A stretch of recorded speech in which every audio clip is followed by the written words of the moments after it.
प्यारे बच्चों, हिंदी साहित्य के इस चैनल में आपका स्वागत है। आज मैं आपको आधुनिक काल के बारे में बताने जा रही हूँ। अगर आप इस चैनल पर नए हैं तो सब्सक्राइब करें। अब देखिए, हम लोग आधुनिक काल के बारे में जानते हैं।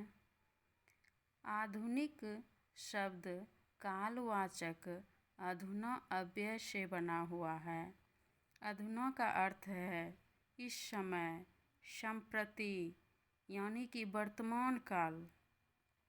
अतः आधुनिक का अर्थ है वर्तमान समय का। आचार्य रामचंद्र शुक्ल ने 1990 ईस्वी सन 1843 से हिंदी साहित्य की आधुनिक काल का आरंभ माना है। अब आधुनिक युग की परिस्थितियां देखते हैं।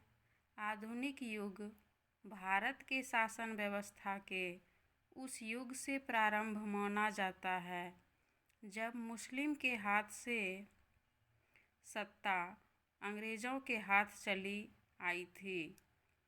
अंग्रेज़ों के आगमन से भारतीयों के रहन सहन, जीवन यापन, साहित्य, कला एवं शिक्षा संस्कारों में अनेक परिवर्तन होने लगे।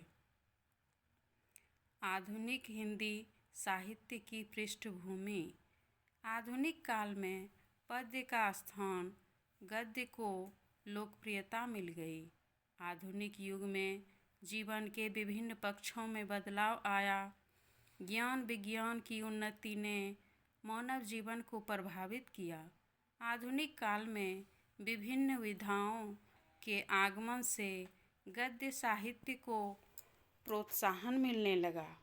साहित्यिक भाषा में उपन्यास, कहानी को गद्य और छंद रचना को काव्य की संज्ञा दी जाती है। पहले मुद्रण की सुविधाएं कम थी। आज के समान नोटों, कागज़ का इस्तेमाल होता था और न ही प्रेस जैसी सुविधा ही थी।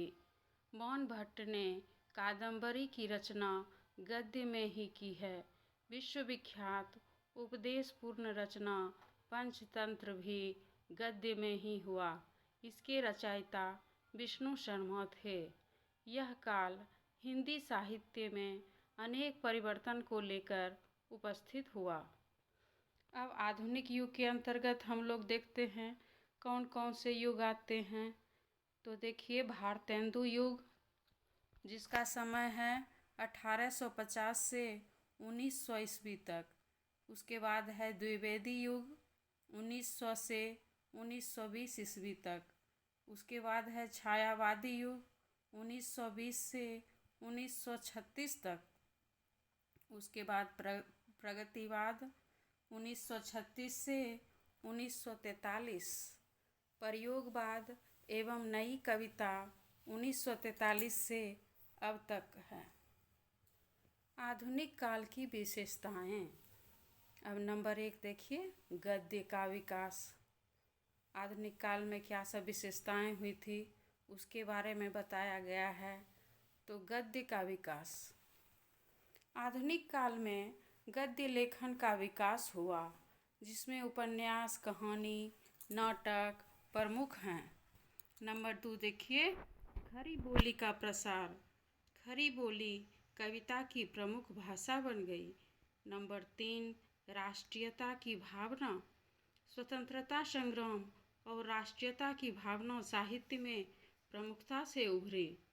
नंबर 4, सामाजिक जागरूकता। सामाजिक बुराइयों और समस्याओं पर साहित्य में बहुत अधिक ध्यान दिया गया। नंबर 5, नए विचारों का आगमन। आधुनिक युग में धर्म, दर्शन, कला और साहित्य के प्रति नए दृष्टिकोण सामने आए। धन्यवाद। इस चैनल को सब्सक्राइब करें।